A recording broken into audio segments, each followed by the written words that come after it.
Je voulais dire merci à Dieu qui me fait la grâce de partager la parole et de dire aussi merci à mon formateur, à l'évangéliste Dessy aussi, qui, en tout cas, m'ont accordé tout le soutien de parler de la part de Dieu ce matin.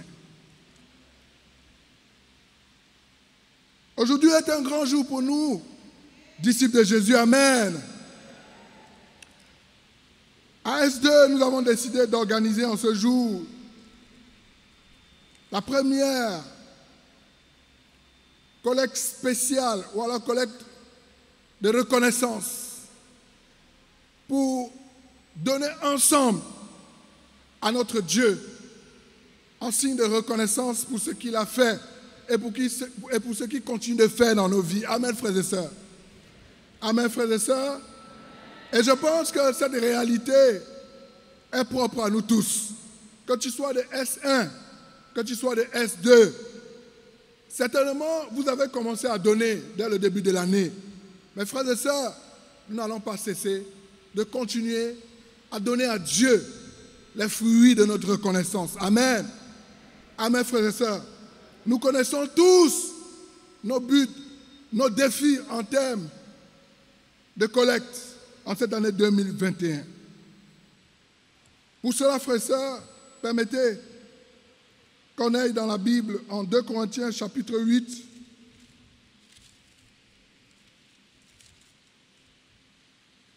Verset 15. Voici ce qu'il est écrit. Conformément à ce qui est écrit, celui qui avait ramassé beaucoup n'avait rien de trop, et celui qui avait ramassé peu ne manquait de rien.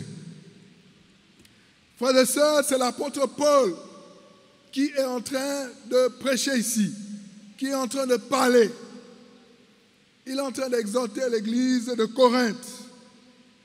Et il fait référence à l'Ancien Testament, dans le livre d'Exode, chapitre 16, lorsque Dieu avait décidé de donner la manne et la caille au peuple d'Israël.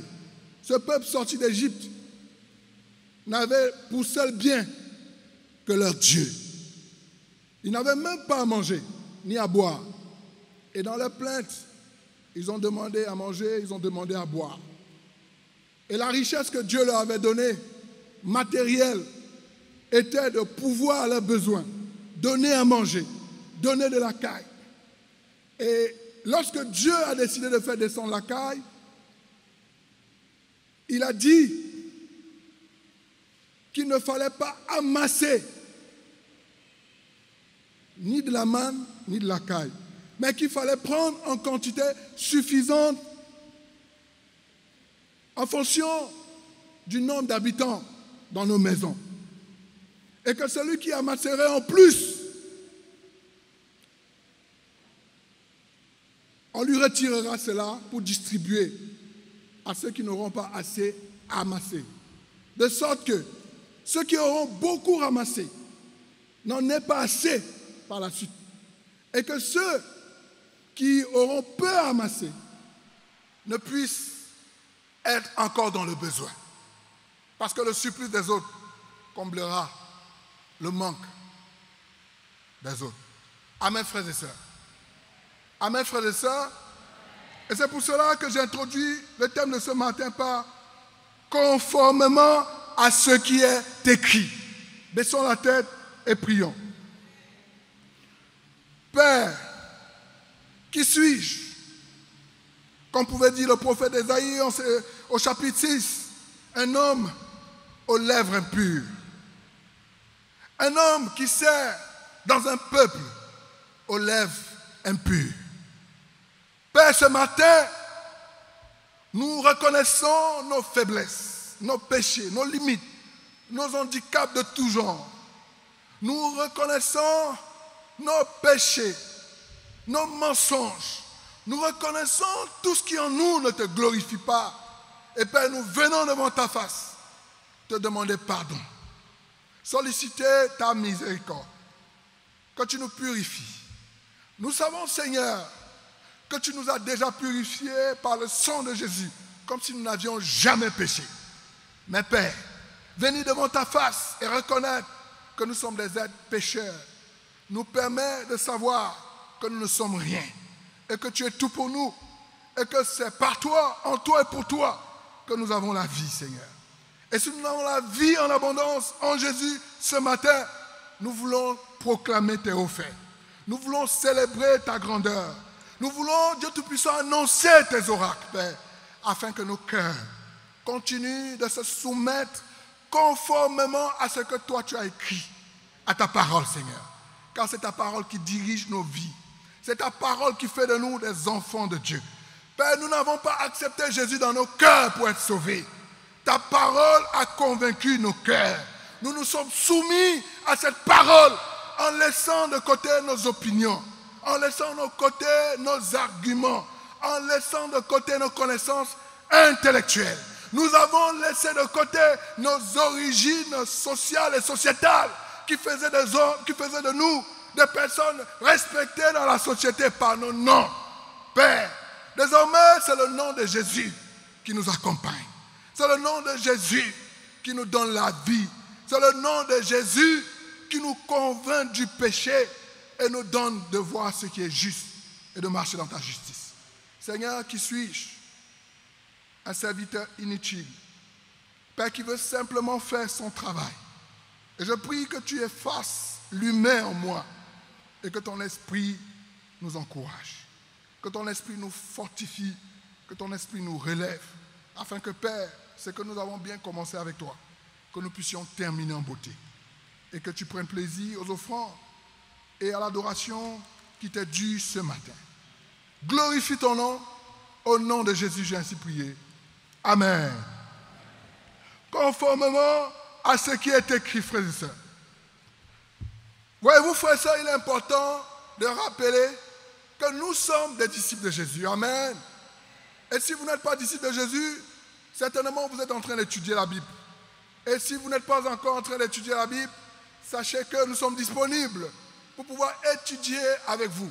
Étudier les Écritures, la parole de Dieu. Amen, frères et sœurs. Et lorsque moi j'ai étudié la Bible, frères et sœurs, les Écritures ont convaincu mon cœur. Moi, j'étais un théoricien, un expert en théorie. Voilà. Aucun homme ne pouvait me convaincre avec ses lèvres, frères et sœurs. Et j'ai affronté les frères et sœurs, les missionnaires de l'Église du Christ, là où j'étais. J'ai affronté même le pasteur principal de cette église, là où j'étais, frères et sœurs. Et je leur ai dit, toi, tu ne peux pas me convaincre. Donc, tout ce que tu vas dire là, je ne sais pas comment tu vas faire pour me convaincre. Au point où un jour, je suis allé chez un pasteur pour étudier la Bible, on s'est assis, et quand il a pris la Bible, il a lu un passage et il m'a dit, qu'est-ce que je pense? J'ai dit, tu sais ce que je pense? Je pense que tu n'es pas mieux placé pour m'enseigner la Bible. Vous voyez? Le cœur de l'homme. Le cœur de l'homme, frères et sœurs. Mais si ce n'est pas Dieu là, frères et sœurs, nous là, on ne serait pas devenus disciples. Parce que moi, je voulais créer ma religion. Parce que j'avais été influencé par un grand théoricien qui avait créé une religion intitulée la sociogamie. Et j'ai dit, mais attends, si c'est une affaire d'homme, pourquoi je ne crée pas ma chose et je fais ma chose? Mes frères et sœurs, lorsque Dieu a touché mon cœur par le Saint-Esprit, que je puisse me soumettre aux études bibliques, je vous assure, du début jusqu'à la fin, ce n'était que des larmes. Je pleurais parce que je ne savais pas, frères et sœurs, que Dieu me connaissait autant. J'avais pour impression que Dieu avait écrit la Bible uniquement pour moi. Et je pleurais parce que je me sentais comme j'ai tellement péché que mon cas sera grave. Parce qu'un Dieu qui me connaît autant, comment vais-je échapper, frères et sœurs? Et par la grâce de Dieu, j'ai été rassuré par les Écritures. Mes péchés ont été pardonnés et j'ai été puissamment baptisé, frères et sœurs. Et une des leçons que j'ai apprises, frères et sœurs, que je continue à apprendre, c'est qu'en tant que disciple, si je ne veux plus mettre la Bible en pratique dans ma vie, si je ne veux plus me conformer à la parole de Dieu, frères et sœurs, je vais devenir autre chose. Je veux devenir pire qu'avant. Je vais devenir un discoureur, un bavard. Je vais devenir un opiniâtre, un expert en opinion, frère et sœur. Et dans le monde des opinions, il n'y a pas de limite. Il n'y a pas de limite, frère et sœur. Amen. Amen.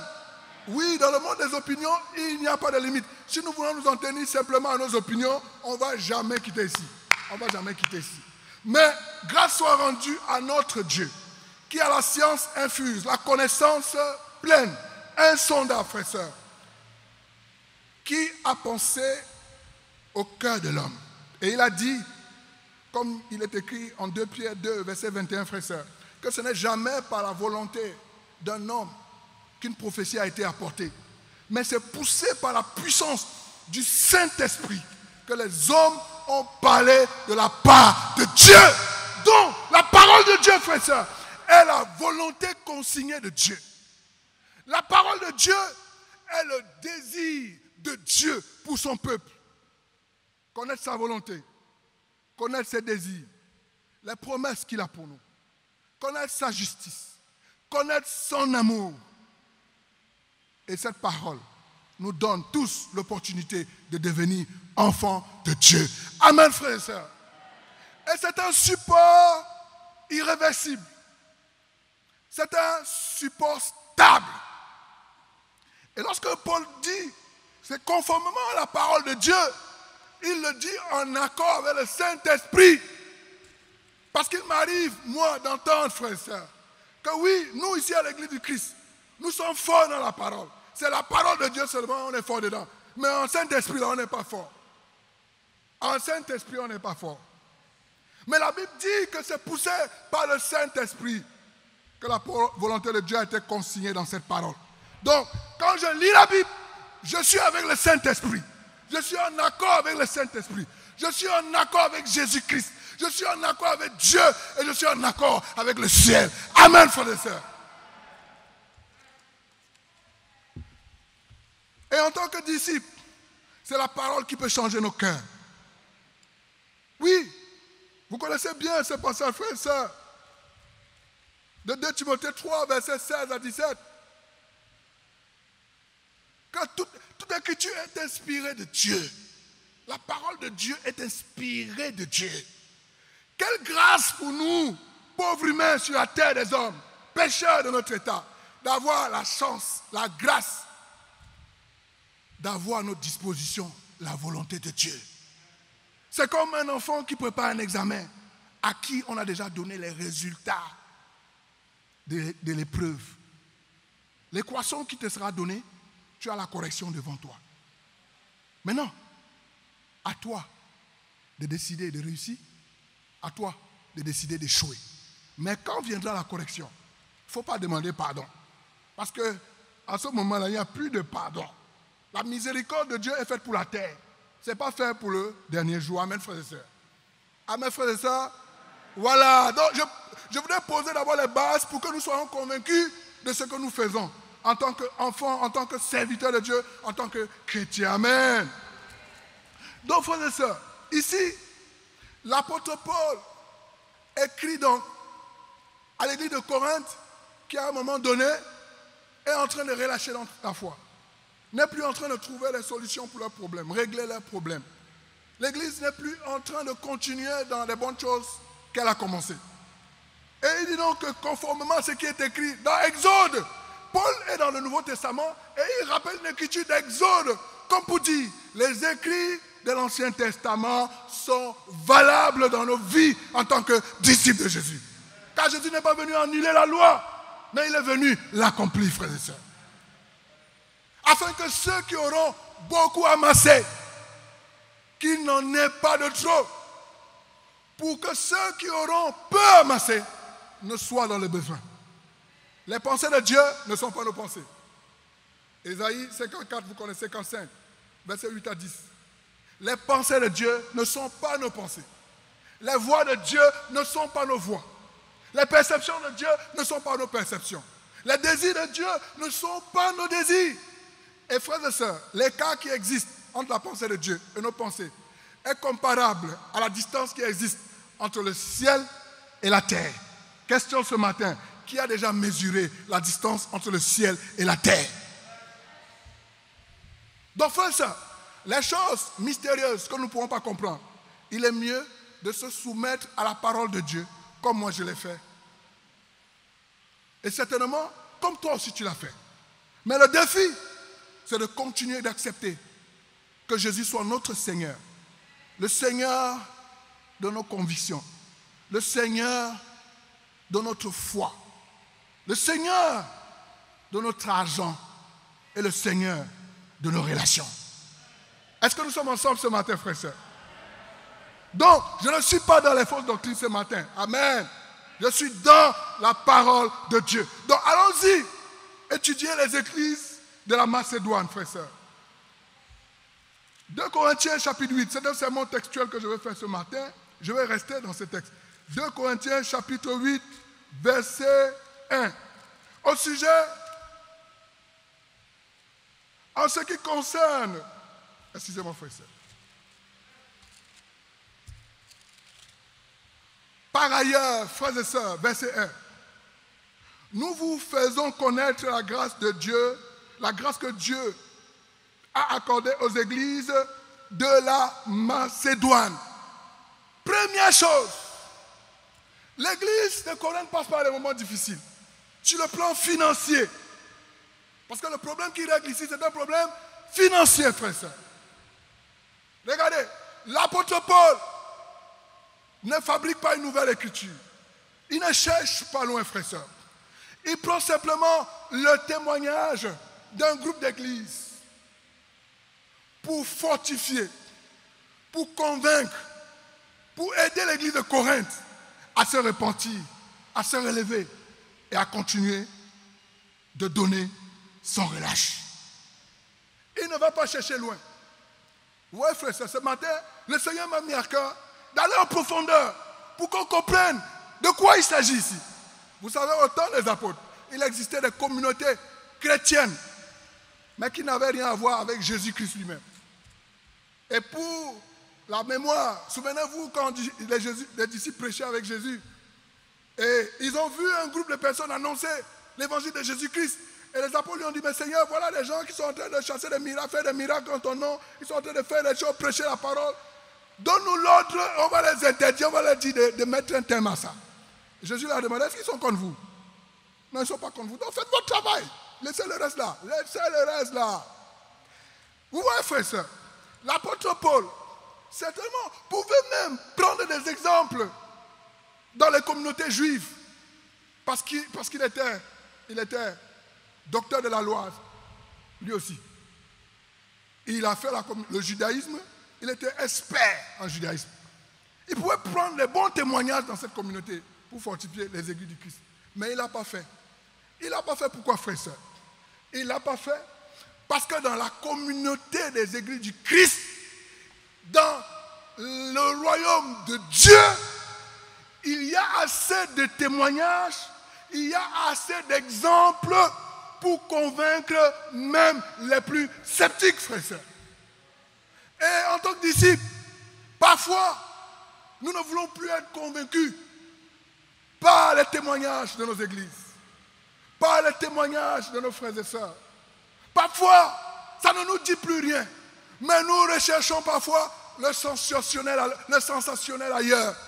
Nous voulons qu'on nous ramène les témoignages des communautés qui ne sont pas les nôtres, où nous ne pratiquons pas notre foi, pour pouvoir édifier notre foi. Est-ce que les témoignages sont une mauvaise chose? Non.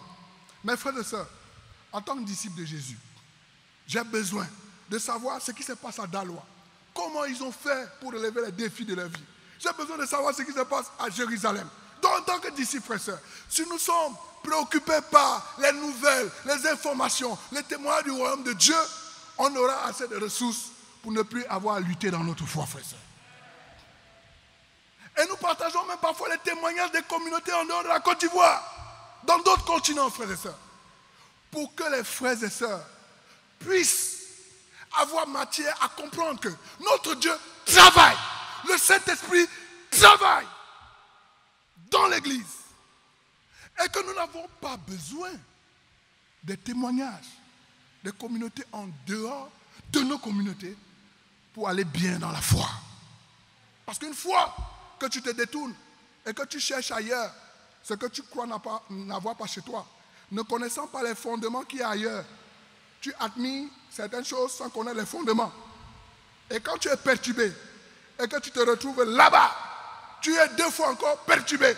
Parce que tu ne comprends pas comment ils peuvent avoir ces résultats et avoir des fondements différents de ce que la parole de Dieu dit. Est-ce qu'on est ensemble, frères et sœurs? Voilà. Je ne vous parle pas en théorie, je vous parle de la pratique. Parce que c'est nos vies. On croit des frères et sœurs tout le temps. Et nous pouvons comprendre. Ça arrive quand on n'est plus dans la parole de Dieu. Mais si tu es dans la parole de Dieu, tu auras matière à tenir bon, à ne pas fléchir devant les épreuves. Donc, l'apôtre Paul donc prend les églises de la Macédoine. Et les églises de la Macédoine sont composées de l'église de Thessalonique, de l'église de Philippe, de l'église de Bérée, frères et sœurs. Et nous connaissons l'histoire de ces églises quand on étudie la Bible. Donc, verset 2, voici ce que l'apôtre Paul dit à ces églises. Au milieu même de la grande épreuve de leur souffrance, leur joie débordante et leur pauvreté profonde les ont conduits à faire preuve d'une très grande générosité. Voilà comment l'apôtre Paul introduit son pitch devant cette église. Il dit, au milieu même de la grande épreuve de leur souffrance. Éprouver déjà, ce n'est pas facile. Grandement éprouvé, c'est encore grave. Mais en théorie, quand on lit comme ça, on ne comprend pas ce que ça veut dire dedans. Je vais prendre une épreuve simple. Quand le corona a commencé, frère et sœurs, et l'église est en train de voir comment on peut continuer d'entretenir les frères et sœurs dans les maisons sans venir ici. Et au niveau de la collecte, il avait été demandé à l'administrateur de proposer un schéma qui va permettre aux frères et sœurs de pouvoir continuer de donner sans prendre de risques. Et l'administrateur a proposé tous les schémas possibles. En tout cas, tous les schémas possibles afin qu'on puisse donner. Vous voyez, le corona a été une épreuve. Bon, on n'était pas encore infecté. Par la grâce de Dieu, on ne sera pas aussi infecté. Amen. Amen, frères et sœurs. Amen, frères et sœurs. Bon. En tout cas, tout cela te sera fait selon ta foi. Continuons de respecter les mesures barrières. Donc, l'administrateur a proposé tous les schémas possibles. Parce qu'on était éprouvé. C'était une épreuve. Je ne sais pas si elle était grande pour toi ou elle n'était qu'une simple épreuve. Mais il y a des frères et sœurs qui ont pensé que c'était mieux de ne plus prendre la collecte jusqu'à ce que le corona finisse. Parce qu'il ne faut pas prendre des risques. Mais j'ai dit qu'il y avait tous les schémas. Il y avait tous les schémas. Tu peux faire Orange Money, Transfert Money, Banque Money, Chèque Money. Tu peux même venir déposer physiquement. Il y avait tous les schémas. Mais malgré tous les arguments qu'on donnait, il y a des frères qui réussissaient à nous dire que mais pourquoi nous voulons prendre la collecte? Laissez les gens avec leur conscience. Comme ça, quand le corona va finir là, ça fait combien? Nous sommes à la deuxième année, non? Bon, il y a des médecins dans cette salle, des gens qui sont confrontés au corona 24 sur 24. Est-ce qu'il y a des prévisions pour la fin du corona? Qui a une idée de la date de la fin? Les scientifiques travaillent. Parce que parfois nous mettons notre confiance dans la science. Bon, la science a dit que le corona finit quand? Vous voyez, non? Ça veut dire que si on attend que le corona finisse là, ça veut dire que notre vie chrétienne là, on va l'arrêter jusqu'à ce que le corona finisse et on reprend la vie chrétienne. Mais je bénis Dieu parce que certains parmi ces personnes, plus tard, ont compris que c'était une fausse doctrine et qu'il fallait se repentir. Par la grâce de Dieu, ils sont repentis. Amen, frères et sœurs. Maintenant, si vous êtes encore dans ce cas, parce que quand nous regardons les chiffres de la collecte, frères et sœurs, nous sommes en déficit sur tous les plans. Que ce soit la collecte, les offrandes normales, la dîme, que ce soit la collecte spéciale. Si nous sommes en déficit, si, frères et sœurs, nous sommes restés dans cette logique jusqu'à aujourd'hui, il est temps que ce témoignage change ton cœur et que tu retrouves ton épanouissement dans la maison de Dieu. Les églises de la Macédoine étaient des églises extrêmement éprouvées. J'ai pris une épreuve mondiale pour tout le monde, mais qui n'est pas forcément individuelle. C'est-à-dire qu'il y a des personnes qui n'ont pas encore eu le corona jusqu'à aujourd'hui. Ils se protègent, c'est bien. Mais prenons une épreuve terrible où tu peux dire, je suis extrêmement éprouvé. Tu perds ton travail, tu n'as plus de revenus, ta femme n'a plus de revenus. Maintenant, les enfants doivent aller à l'école, ainsi de suite. Ça, ce n'est pas une petite épreuve. Prenons le cas d'une maladie. Tu es en phase terminale d'une maladie. C'est une terrible épreuve, frères et sœurs. C'est une terrible épreuve. Donc la Bible dit que les frères et sœurs de la Macédoine étaient dans une terrible épreuve. Mais chose paradoxale, extraordinaire, c'est qu'au milieu de ces épreuves, leur joie était débordante. Comment va ta joie quand tu passes par des moments difficiles? Vous voyez, frère, ça, c'est le monde qui a les principes du genre. Si tu es dans les épreuves, il ne faut pas sourire. Il ne faut pas être joyeux. Si tu as beaucoup, il faut que tu amasses davantage pour ne pas que les autres aient. Si tu as peu, tu vas mourir pauvre dans le peu. Mais avec Dieu, si tu as beaucoup, il ne faudrait pas qu'on te retrouve avec assez par la suite. Parce qu'il y a des gens à côté qui n'ont pas assez, dont il faut combler les besoins. Amen, frères et sœurs. Voici nos frères et sœurs, disciples de Jésus, de leur époque. Malgré les épreuves, étaient joyeux. Et leur pauvreté profonde, ils étaient profondément pauvres. Il y a une différence entre un pauvre et un profondément pauvre. Ils étaient profonds. C'est-à-dire que la pauvreté était profonde. Nous tous ici, nous disons que nous sommes pauvres. Vrai ou faux, frères et sœurs? Est-ce qu'il y a un riche dans la salle ici? Voilà, la pauvreté, c'est de niveau en niveau. C'est de niveau en niveau. Il y a des pauvres, mais il y a des extrêmement pauvres. Et cette église était dans ce lot, extrêmement pauvre. Mais regardez le résultat. La pauvreté extrêmement profonde les ont conduits à faire preuve d'une très grande générosité. D'une très grande, on ne dit pas d'une générosité. Je mets l'accent sur les mots, frères et sœurs. Ce n'est pas moi qui prêche, c'est l'apôtre Paul qui est en train de nous parler. Donc moi je suis le littérateur, je suis le lecteur, je lis seulement. L'apôtre Paul nous dit que leur extrême pauvreté les a poussés à faire preuve d'une très grande générosité. Le superlatif, ce n'est pas d'une générosité, mais d'une très et d'une grande. Déjà très là, c'est trop. Grande, c'est encore trop. Ou bien les adolescents. Ou bien, on dit d'une très non, et d'une grande non. Mais non, mais encore générosité. C'est que ça là, c'est compliqué. Ou bien. Mais c'est pas fou, c'est ça. Ça veut dire que c'est du genre une générosité incroyable. On ne s'y attendait pas. Et nous allons voir la suite, frère et sœur. Nous allons voir la suite.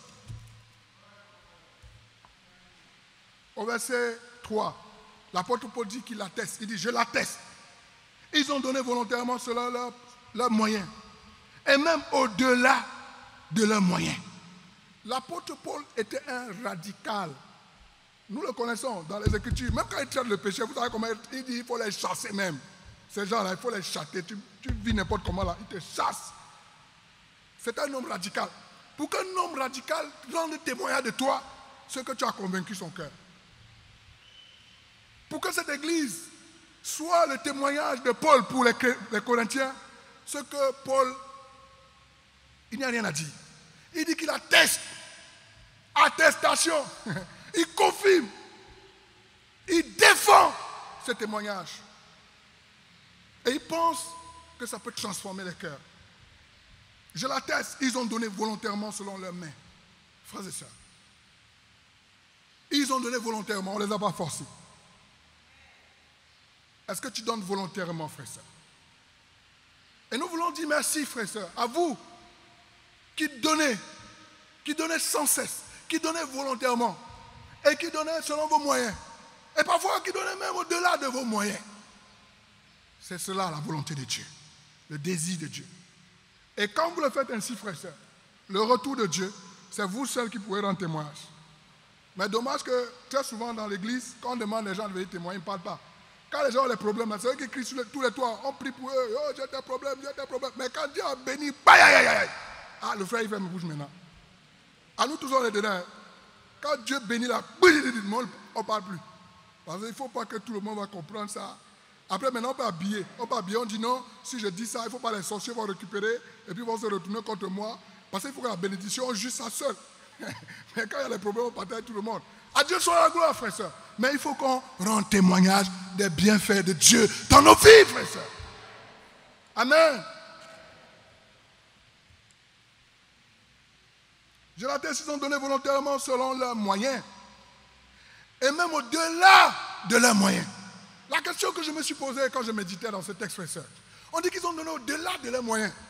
D'abord, ils ont donné selon leurs moyens. Maintenant, ils ont donné au-delà de leurs moyens. Question, est-ce que quelqu'un peut donner ce qu'il n'a pas? Et quand la Bible dit qu'ils ont donné selon les moyens, au-delà de leurs moyens, qu'est-ce que ça veut dire, frère et sœur? Et c'est des pauvres, hein? C'est des pauvres. Et quand on est pauvre, ce n'est pas toujours facile de donner. Nous sommes tous témoins. Ce n'est pas facile de donner. Prenez l'exemple de la veuve de Sarepta. Quand le prophète Élie allait la voir, pour dire, fais-moi un peu un bol de lentilles, je vais manger la nourriture. Elle dit, ah, moi je n'ai qu'un petit bol de farine, petite portion. Pour moi, je prépare ça pour moi et mes enfants. Mon enfant mange et puis on meurt en même temps. Donc, c'est quoi nous on va te donner? Le pauvre voit sa foi dans le peu qu'il a. C'est vrai que par la suite, elle a partagé. Mais je veux juste montrer que lorsqu'on est pauvre, ce n'est pas toujours facile de donner. Parce que tout le monde sait qu'on est pauvre. Tout le monde sait qu'on n'a pas. Et c'est difficile de nous aider à ce niveau. Parce qu'on nous comprend. On nous comprend. Mais ici, frères et sœurs, vous allez voir que le témoin est différent. Donner au-delà de ses moyens, certainement veut dire, certainement, pour ma part, je pense que donner au-delà de ses moyens, c'est de se dire, je dis n'importe quoi, je gagne 10 000 par mois. Donc ma dîme dedans, c'est ça. Mon offrande dedans, c'est ceci. Ça, c'est selon mes moyens. Maintenant, au-delà de mes moyens, peut-être ils se sont dit, bon, à la maison, on a 15 assiettes. On n'utilise pas toutes ces assiettes-là. Donc, on peut vendre les 10 assiettes dedans et puis on continue de vivre. Ça ne nous pose pas de problème. On a 5 téléviseurs dans notre maison. Donc, on peut vendre 3 dedans et cet argent-là, on donne. Et puis, ça n'influence pas notre adoration pour Dieu. Au contraire, ça nous donne de comprendre que c'est en Dieu que se trouve notre richesse. Donc c'est comme ça que j'essaie de comprendre, donner au-delà de ses moyens. Parce qu'ils n'ont pas volé pour donner. Donner au-delà, ça veut dire que ce que tu n'as pas là, ils ont donné. Mais l'apôtre Paul va nous expliquer ce qu'il comprend par donner au-delà plus tard. La Bible dit, et c'est avec beaucoup d'insistance qu'ils nous ont demandé la grâce de prendre part à ce service en faveur des saints. C'était une collecte qui était faite. Le témoin dont il rend là, c'était une collecte qui était faite en faveur des pauvres de Jérusalem. Et les églises de Macédoine n'étaient pas sollicitées dans cette collecte. Mais ils avaient appris qu'il y avait une collecte qui se faisait pour soutenir ses frères et sœurs. Ils n'étaient pas sollicités. Ils n'étaient pas sollicités. Parce qu'ils sont pauvres. Non, ils sont pauvres. Leur petit argent là, ils n'ont qu'à se gérer entre eux là-bas, régler leurs propres problèmes eux-mêmes. Ah, et ils vont donner combien? Ce qu'ils vont donner, c'est combien même? Mais ces frères, connaissant ce qui se trouve, ce qui se cache dans la puissance de donner, la Bible dit, ils ont beaucoup insisté. C'est un texte rempli de superlatifs. Ils n'ont pas seulement insisté. Parce que parfois, quand tu insistes, ça ne passe pas. Il faut parfois beaucoup insister. Vous connaissez cette histoire, frère et sœur, de cette juge, cette femme, pauvre, cette veuve, devant le juge. Amen. Elle avait beaucoup insisté. Parce que lorsqu'elle insistait, ça ne marchait pas. Elle a tellement et beaucoup insisté que le monsieur, pour se débarrasser, dit, bon, écoute, voilà, ton problème est réglé.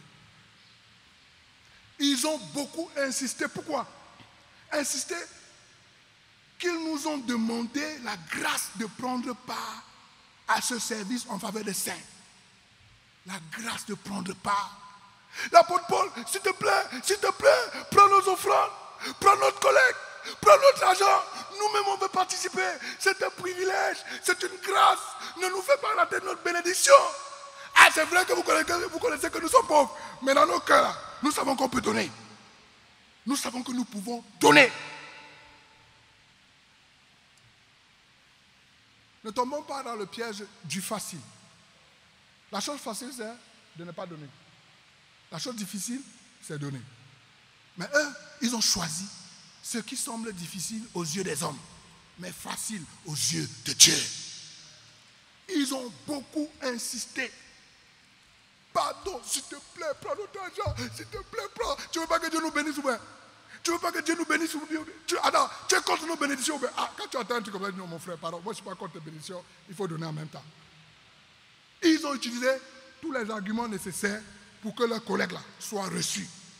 Amen, frères et sœurs. En tant que disciples de Jésus, nous devons insister pour donner. Ça veut dire que si nous ne sommes pas en train de demander à l'église de donner, frères et sœurs, venez nous voir, vous dire, mais pourquoi vous n'êtes pas en train de nous demander de donner? Et pour cela encore, nous voulons saluer ces frères et sœurs qui nous interpellent souvent et qui disent, pasteur, prêchez-nous sur la collecte. Parce que quand vous prêchez sur la collecte, là, nous ne sommes pas bénis autant que Dieu le veut.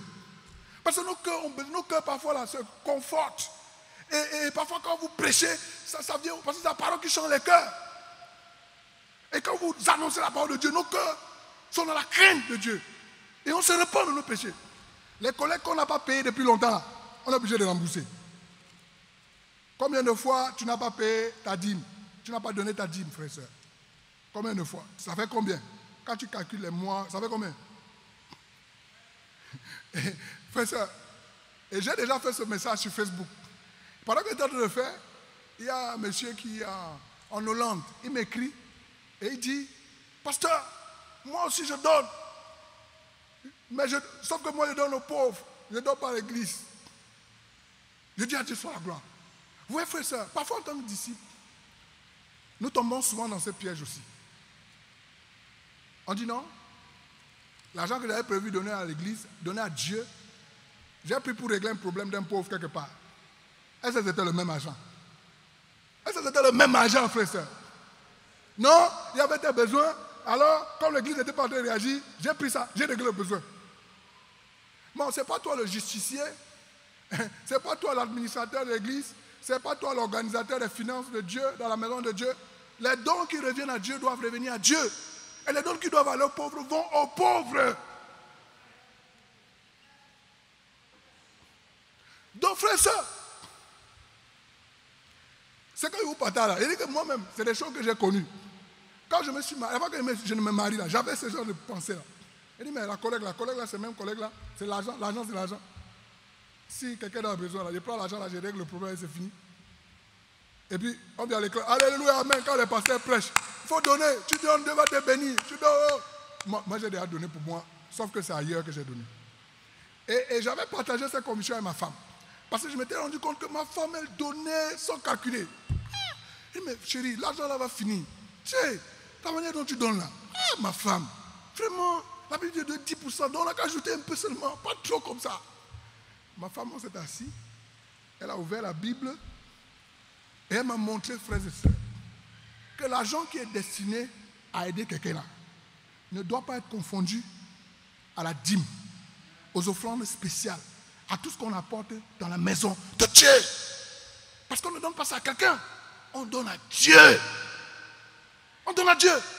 Maintenant, pour notre amour, notre solidarité de venir en aide aux autres personnes, on peut leur donner encore pour régler des problèmes dans les quartiers.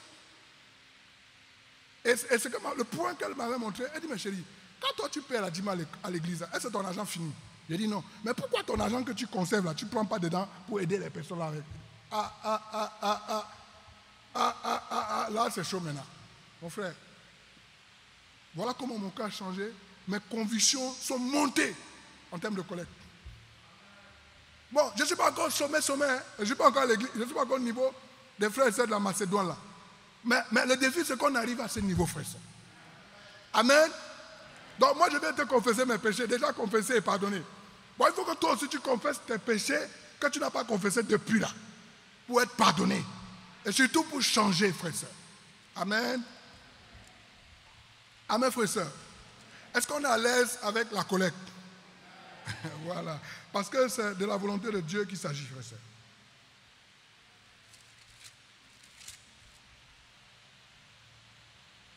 Ça a beaucoup d'insistance qu'ils nous ont donné. Ils ont demandé la grâce de prendre part à ce service en faveur des saints. Donc c'est une grâce de donner, une grâce immense de donner, de prendre part au service des saints. C'est une grâce. C'est une grâce immense. Nous savons que la grâce, nous ne la méritons pas. Nous ne la méritons pas. Ça veut dire quoi, frère et sœur? Nous ne méritons même pas de donner l'argent à Dieu. Nous ne méritons même pas. Sur quel critère Dieu va prendre notre argent?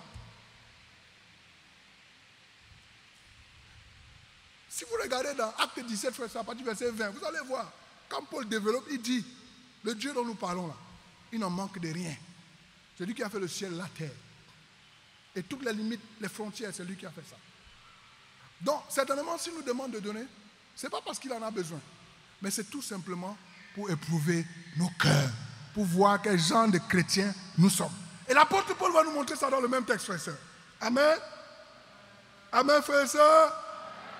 Non, frère et sœur, vous savez, quand la Bible a déjà parlé là, on dit seulement Amen sans réfléchir. Amen. Voilà. Il faut que ça rentre. Quand on dit Amen là, ça fait asseoir les convictions là dans nos cœurs comme ça. Ça nous fait asseoir. Sinon, on peut rester trop dans le raisonnement. Pendant que je ne pas là, certains sont en train de réfléchir. Ça veut dire quoi? Donc l'argent que j'ai envoyé là, je dois donner. Ah, je ne voulais pas donner. Je voulais donner la moitié. Ah, l'argent que j'ai oublié à la maison là, ça veut dire quoi? Dieu doit ramener ça devant Dieu. Il ne faut pas oublier l'argent de Dieu. Tu rentres avec à la maison là. Ah, frère, ça. Et ce que tu as oublié à la maison là, il faut que tu ramènes ça, s'il te plaît, par grâce. Merci, le diable du Seigneur.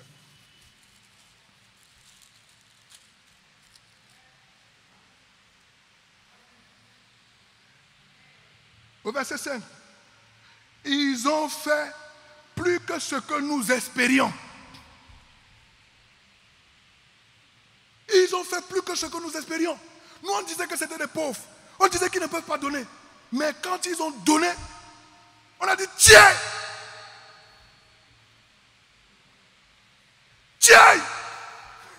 Vous connaissez l'histoire du tiens, non, frère? Bon, je vais vous raconter ça ici. Allez voir Dr Niaoré, il va vous raconter, frère. L'étonnement était terrible, était incroyable. Quoi? C'était qui a donné? C'est l'étonnement des apôtres, des hommes de Dieu. Venez, venez, venez. Vous avez vu? On dit ça. C'est l'église de Macédoine. Combien? C'est pas possible. Et certainement qu'il y avait d'autres églises, peut-être réputées comme riches, qui avaient donné moins que cette église. Qui avaient donné moins que cette église. Parce que pour qu'on puisse évaluer qu'ils ont donné infiniment au-delà, au point où les gens étaient étonnés, il y a eu quelque chose d'extraordinaire dans cette offrande-là. Amen, frères et sœurs. Est-ce que ton don ce matin-là va étonner Dieu? Est-ce que ton don va faire trembler ton cœur? Un jour, je vais à l'église, j'avais prévu donner, je dis non, aujourd'hui là, vraiment, je vais donner, à l'époque, j'étais célibataire, il dit non, je vais donner, ce qu'il a donné, il a donné seulement 2000. Ça, il va aller jusqu'à 2000 aujourd'hui là. Non, pour moi, 2000, je suis en train de faire un grand effort. J'arrive, le pasteur prêche, il prêche, mon cœur commence à trembler. Seigneur, ça veut dire quoi? Donc 2000 que j'avais dit là, c'est petit. Ah Dieu, j'ai lutté jusqu'à... Et j'avais 7000 au total sur moi. Fait ça, à force de lutter, au moment, j'ai dit, ok, comme c'est la lutte maintenant, c'est Satan maintenant qui dirige mon argent, ma vie. C'est bon, lutte là comme ça, moi, j'arrête. J'ai pris tous mes 7000, je suis allé en même temps, j'ai mis dedans. Et on faisait les cultes loin. Comment il va rentrer à la maison? Je ne veux même pas savoir. Frère, sœur, quand on a fini le culte, un miracle de Dieu, il y a un frère qui me voit, il dit, mais Guy, comment tu vas? Mais viens, s'il te plaît, je voulais te voir même depuis. Il dit, bon, j'ai pensé à toi, voilà. Il me donne une enveloppe, 25 000. Bon, je vais continuer. Je peux vous partager des témoignages encore plus costauds. À mes frères et sœurs. Mais comme ce n'est pas, comme je dois gagner en temps, je vais avancer. Ils ont donné plus que ce que nous espérions, car ils se sont d'abord donnés eux-mêmes. Puis, à nous par la volonté de Dieu. Vous voyez, frères et sœurs, voilà le secret des dons. Dis-moi comment tu donnes. Et je te dirai à qui tu t'es donné. On a encore des disciples dans les églises du Christ qui ne payent pas la dîme à l'église. Ils vont payer dans d'autres communautés. C'est ça qui est la vérité. Certains sont arrivés à ce niveau. Et dans les échanges, j'entends souvent. Et non, vraiment la parole ne nous touche plus. Quelle parole va te toucher encore? On va écrire encore une nouvelle Bible. Non, ça veut qu'on ne sent plus la puissance de Dieu. Donc vraiment, c'est ça quand on va même ailleurs dans les veilles de prière ici, par-ci, les frères, nous on donne en même temps là-bas. Ah bon? À Dieu soit la gloire. À Dieu soit la gloire. Comme c'est à Dieu tu as donné là. À Dieu soit la gloire. C'est Dieu seul qui s'en charge. C'est Dieu seul qui s'en charge. Mes frères et sœurs, ce matin, nous ne sommes là, pas là pour un jugement, mais nous sommes là pour ramener nos cœurs à Dieu, dans le royaume de Dieu, dans l'église de Dieu, dans la maison de ton Père. Amen, frères et sœurs. Ils ont fait plus que ce que nous espérions, car ils se sont donnés eux-mêmes au Seigneur. Le but de Dieu, c'est que nous nous donnions au Seigneur entièrement. Parce que si moi, je me suis déjà donné à Dieu, ça veut dire que tout ce que j'ai fait là, ce ne sont que des accessoires. Ça veut dire que le travail que je fais là, ce n'est qu'un accessoire. Parce que c'est moi qui produis ça. Les biens que j'ai là, c'est des accessoires. C'est moi qui produis ça. Donc moi-même, je suis à Dieu. Donc rien ne peut être en dehors de moi. Mon argent m'appartient. Puisque j'appartiens à Dieu, donc mon argent appartient à Dieu. Ce n'est pas la science. Ce n'est pas la science, frère et sœur. Si A est égal à B et B est égal à C, alors A est égal à... Bon, moi je ne suis pas professeur de mathématiques, mais c'est la science. Vrai ou faux? On dit, Socrate, tout homme est mortel. Tout homme est mortel. Socrate est un homme. Alors Socrate est... Ce n'est pas la science. Mais Dieu est le Dieu de la science. C'est de ça qu'il parle ici, frère et sœur. Ils se sont donnés eux-mêmes. Si moi je me suis donné à Dieu et que mon argent m'appartient, alors mon argent appartient à Dieu. Ma vie appartient à Dieu. Mon mariage appartient à Dieu. Mes relations là, ça appartient à Dieu. Et tous disciples, conformément à la parole de Dieu, nous avons entendu cette parole avant de devenir disciples. Sinon, on ne serait pas devenu disciples. On s'est repenti, on a confessé dans les pleurs, dans les larmes. On est devenu chrétien. Mais avec le temps, parfois, on ne veut plus avoir tout son corps, son âme et son esprit donnés à Dieu. On a un pied chez Dieu et un pied chez nous. Mes frères et sœurs, il faut qu'on soit comme les frères et sœurs de la Macédoine. Ils se sont tout donnés à Dieu. Mais ce qui est extraordinaire, un petit point qui m'a touché. Puis, ils se sont donnés aussi à nous, frères et sœurs. Qu'est-ce que ça veut dire? Ça veut dire que les frères et sœurs de la Macédoine, qui s'étaient déjà donnés à Dieu, avaient un profond respect, une profonde considération pour les pasteurs, pour les apôtres. Parce que quand Paul dit, ils se sont donnés à Dieu et puis à nous, nous serviteurs de Dieu. Nous, que Dieu met en plein temps pour lui. Parce que ce n'est pas par notre propre volonté, frères et sœurs. Allez sonder même mon sommeil. Ce n'était pas mon rêve de servir Dieu. Mes plans étaient clairs. Mais Dieu m'a montré que mes plans ne sont pas ses plans. Et ces plans-là, ce sont ces plans qui vont devenir mon plan. En tant que chrétiens, frères et sœurs, nous devons faire très attention. Ouais, l'église de Macédoine c'était des églises pauvres. Mais des gens qui avaient un profond respect pour les hommes de Dieu, pour les pasteurs. Ce n'était pas les disciples qui discutaient. Les pasteurs prêchaient, pourquoi tu as dit ça? Tu devais dire comme ça. Mais pourquoi tu as fait ça? Mais tu devais faire comme ça. Mais tu penses que... Ouais, les églises des pauvres, là, en général, les gens sont humbles de cœur. Parce que les gens sont déjà donnés à Dieu. Ils n'ont qu'à faire comme ils veulent, c'est Dieu. D'ailleurs, c'est à Dieu nous on a donné. Mais ils avaient un respect pour les apôtres. C'est pour ça que même l'église de Corinthe, qui avait à un moment donné perdu la tête, pouvait encore écouter les apôtres. Et Paul leur rappelle, non seulement ils sont donnés à Dieu, mais ils se sont donnés à nous. Quand vos pasteurs prêchent, vos formateurs vous parlent, vos diacres vous parlent, frères et sœurs, est-ce qu'on a encore le cœur soumis pour voir la volonté de Dieu dedans? Il me semble que La soumission est une qualité forte. L'obéissance et le respect est une grande valeur pour les églises pauvres. Tout à l'heure, on a dit qu'on était pauvres. C'est pas ça, frère et soeur. Donc ça, nous devons mettre ça en pratique aussi. Respecter les hommes de Dieu. Respecter les pasteurs. Respecter les évangélistes. Respecter l'ecclésiastique. Respecter l'organigramme de l'église. Respecter les responsables de l'église. Respecter les formateurs. La Bible même nous dit de respecter ton frère, ta soeur. Mais quelqu'un qui ne respecte pas son pasteur, là, qui parle mal de son pasteur, là, lui-même il ne se respecte pas même d'abord pour commencer. Il ne se respecte même pas même. Parce que dans l'éducation que nous on a reçue au village, là, on nous a dit de respecter même les plus petits. Même les plus petits. C'est la volonté de Dieu, frère et soeur. Ce n'est pas ma volonté. Ce n'est pas ma volonté. Moi, je suis comme le poisson dans l'eau. Voilà. L'eau, je rentre dans l'eau, je nage, je glisse, je sors de l'autre côté, puis je suis parti. Mais la Bible dit de respecter. Il dit, puis à nous, ils se sont donnés à nous par la volonté de Dieu. Qu'est-ce que ça veut dire encore, frères et sœurs?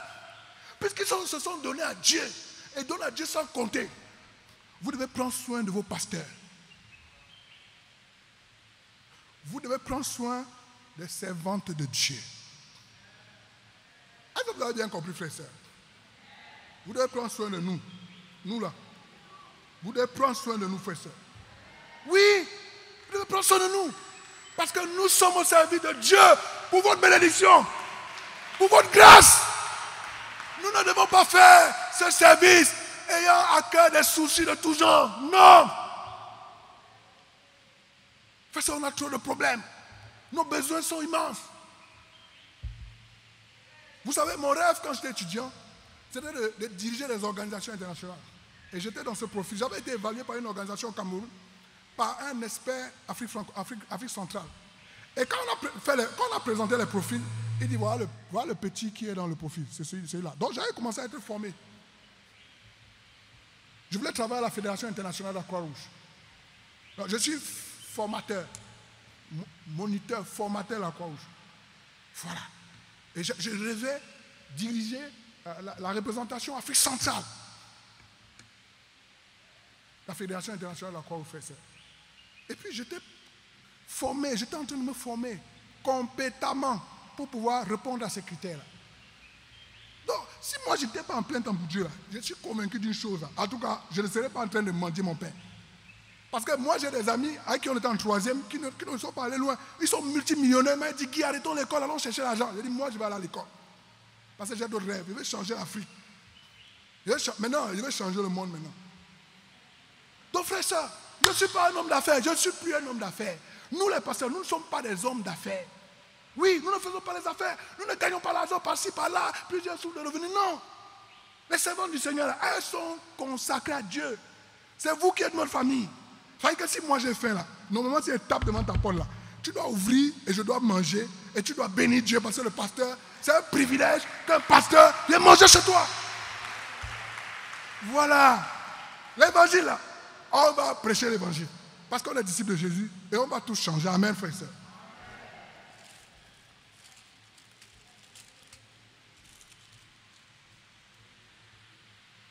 Et nous voulons dire merci à tous ces frères qui prennent soin des pasteurs, des servants du Seigneur, qui prennent soin de l'Église. Parce qu'il y en a aussi, frères et sœurs.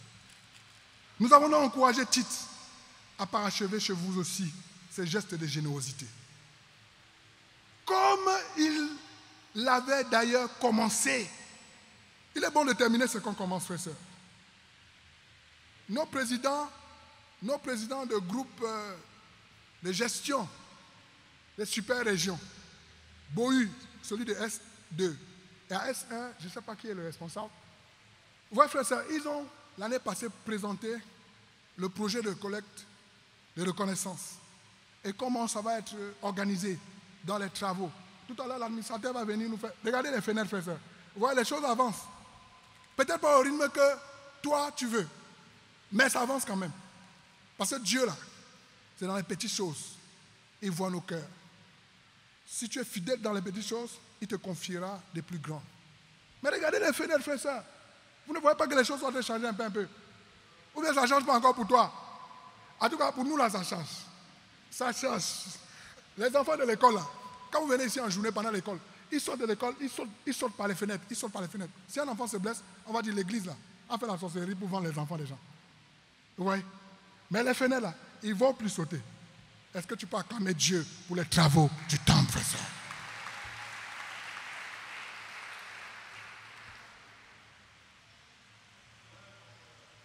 Et c'est pour ça que l'apôtre Paul encourage Tite, qui était certainement le pasteur de Corinthe à cette époque, à parachever ce que eux-mêmes les Corinthiens avaient commencé. L'être humain n'aime pas terminer ce qui commence. On commence, arrivé en route, on change d'avis. Parce qu'il n'y a pas de vision, il n'y a pas de projection, il n'y a pas de visibilité sur l'avenir. Non, on change. On virevolte. Mais Paul l'a dit, fixez au but. Concentrez là où tu vas. On ira. Peu importe le temps que ça prend. Mais il faut qu'on arrive. Paul les encourage. De votre côté, vous avez tous en abondance. Vous avez tous en abondance.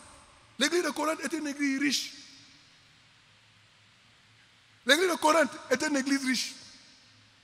Non seulement ils étaient riches, il dit riche dans la foi en plus, dans la parole en plus, riche dans la connaissance et le zèle à tout point de vue et l'amour pour nous.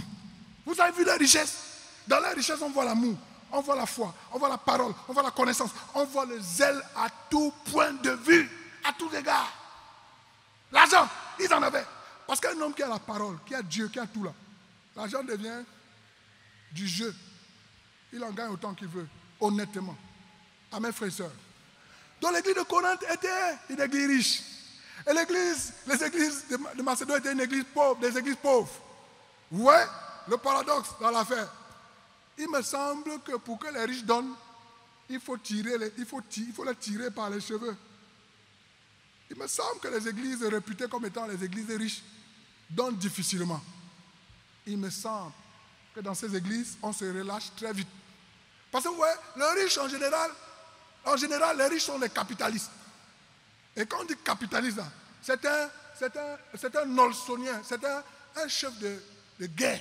Comment je vais maximiser mes économies? Ça dit que c'est la théorie de la maximisation de l'économie. Comment je veux augmenter mon capital financier sans que ça ne sorte, sans que je n'en donne. Et c'est pour ça que vous allez voir dans certaines entreprises où le patron peut-être est milliardaire, il y a des employés qui n'ont toujours pas leur salaire. Pour qu'ils payent les employés, c'est difficile.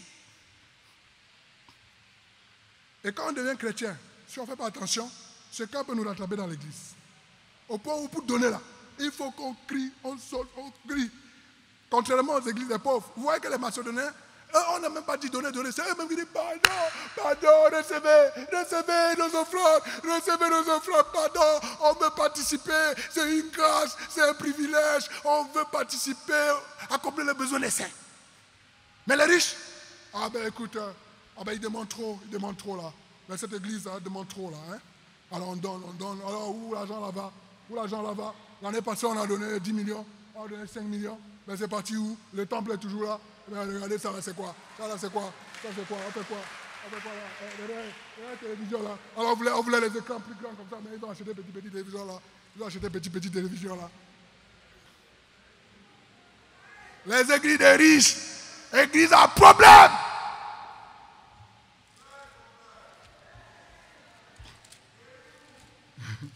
Adieu soit la gloire, mon frère.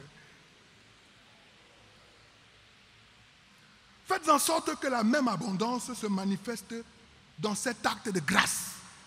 Paul leur demande pardon. De la manière dont Dieu vous a béni là, faites en sorte que cette abondance se manifeste dans cet acte de grâce.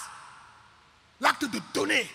Mon frère, ma soeur, il faut que toi-même, ta vie chrétienne là, tes défis toi-même te bouleversent. Ce matin là, il faut donner et trembler. Donne et tu trembles après. Ça veut dire que tu dis bon, c'est un exercice. C'est à toi de faire ça comme tu peux. Je donne juste un exemple. Tu dis bon, aujourd'hui là, tout ce que j'ai envoyé, je vais mettre dedans.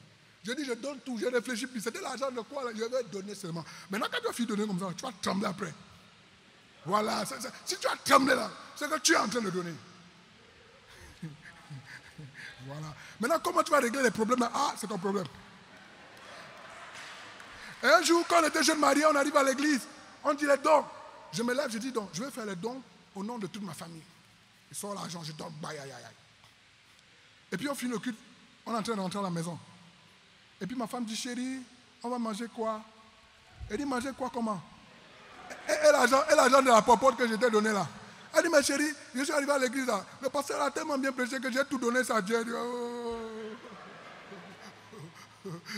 C'est que c'est notre argent de nourriture. Je dis, bon, comme tu as donné à Dieu, donc pourquoi tu me poses la question? Il faut poser la question à Dieu que nous avons mangé quoi maintenant? Moi, je ne suis pas Dieu. Il faut donner et après là, ça te secoue dehors comme le courant même.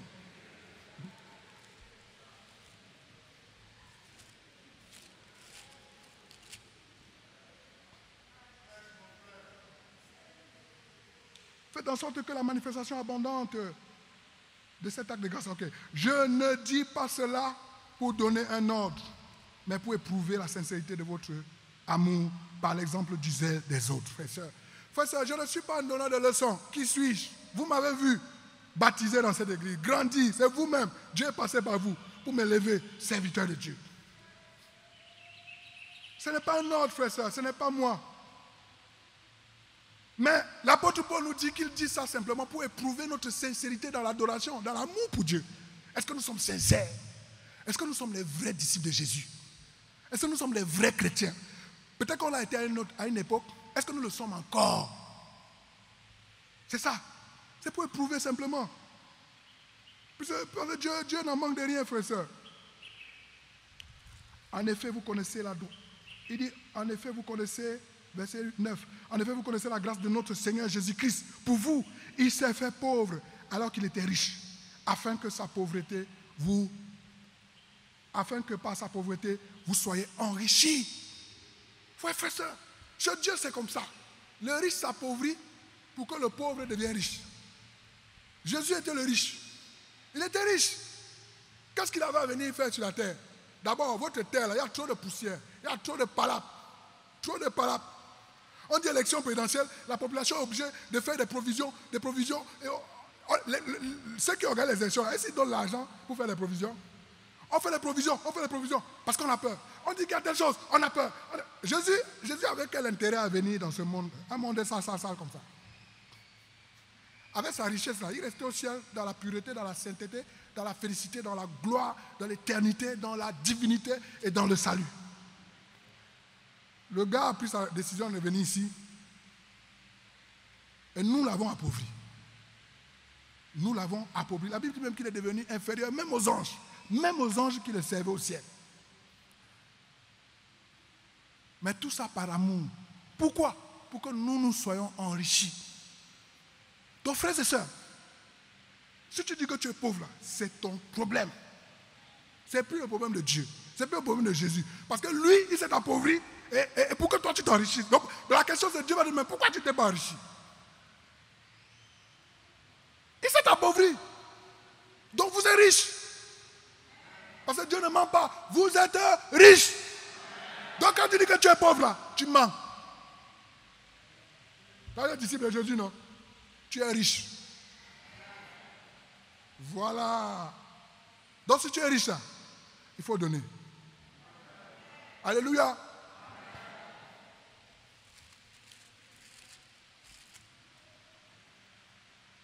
C'est un avis que je donne à ce sujet.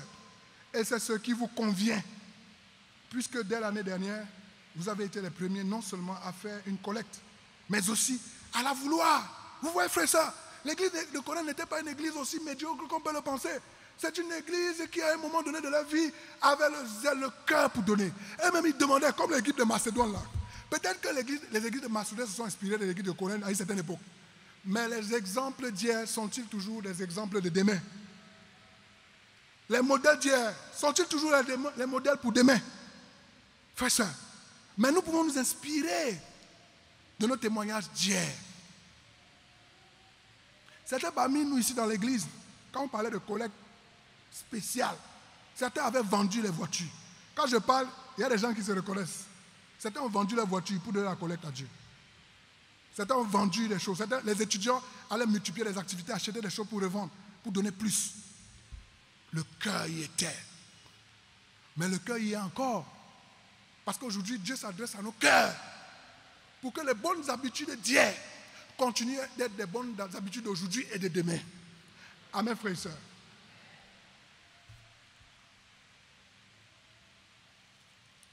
Menez-la donc maintenant à bien, afin que sa réalisation corresponde en fonction de vos moyens, à l'empressement que vous avez mis à la vouloir. Donnez avec empressement. Frère, sœur, quand il va s'agir de donner là, il faut courir même pour donner à Dieu. C'est juste une image. Il faut que tu danses même pour donner à Dieu. Tu sors les phases même. Les gens m'ont dit, mais c'est pas possible. Tonton là, il a gagné quoi?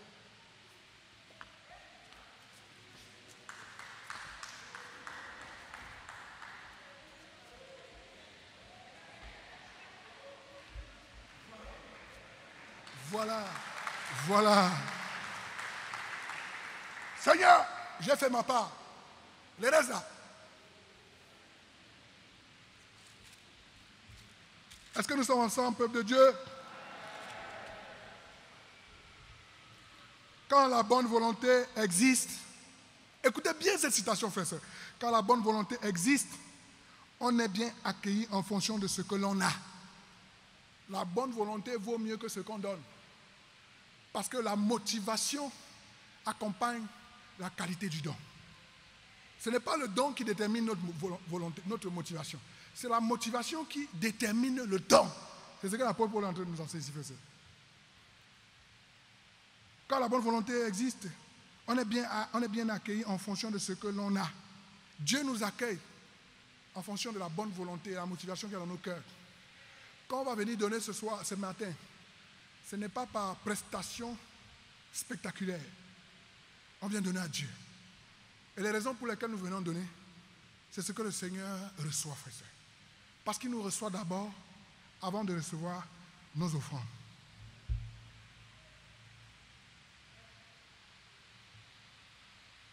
En fonction de ce que l'on a et non de ce que l'on n'a pas.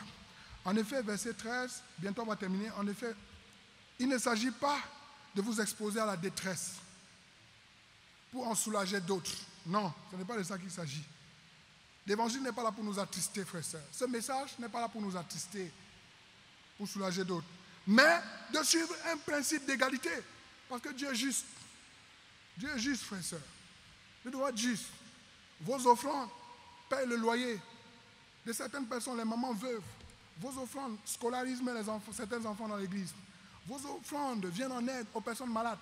En ce moment, on a les sollicitations. Beaucoup de sollicitations. Beaucoup de sollicitations, frères et sœurs. L'église. Vos offrandes comme les besoins. Donc, frère, c'est l'argent que tu vas donner facilement dehors, tu ne donnes pas à l'église. Alors, il faut ramener l'argent de l'église dedans. Parce que Dieu a besoin de ça pour combler des besoins des personnes qui ne sont pas proches de toi, que tu ne vois pas, malgré ta bonne volonté d'aider.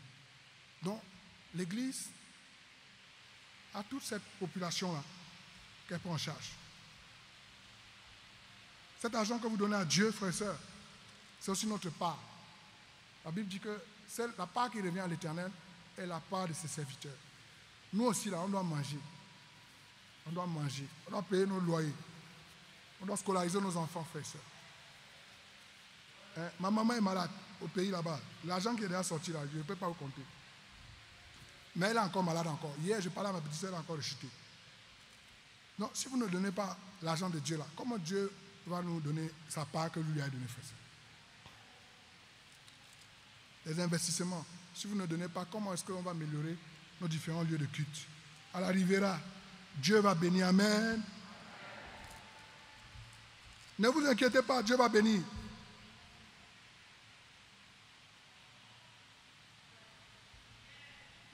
Mais de suivre ce principe d'égalité, verset 14. Dans les circonstances actuelles, votre abondance pourvoira à leurs besoins, afin que leur abondance aussi pourvoie à vos besoins. Ouais, il fait jour, il fait nuit. La terre tourne. Les choses changent. Les choses bougent. Vous voyez, certains riches, à une époque, sont devenus pauvres, à une autre époque. Et ils sont dans le besoin maintenant. Quand nous faisons du bien, c'est vrai que nous le faisons à Dieu, mais nous le faisons pour nous-mêmes.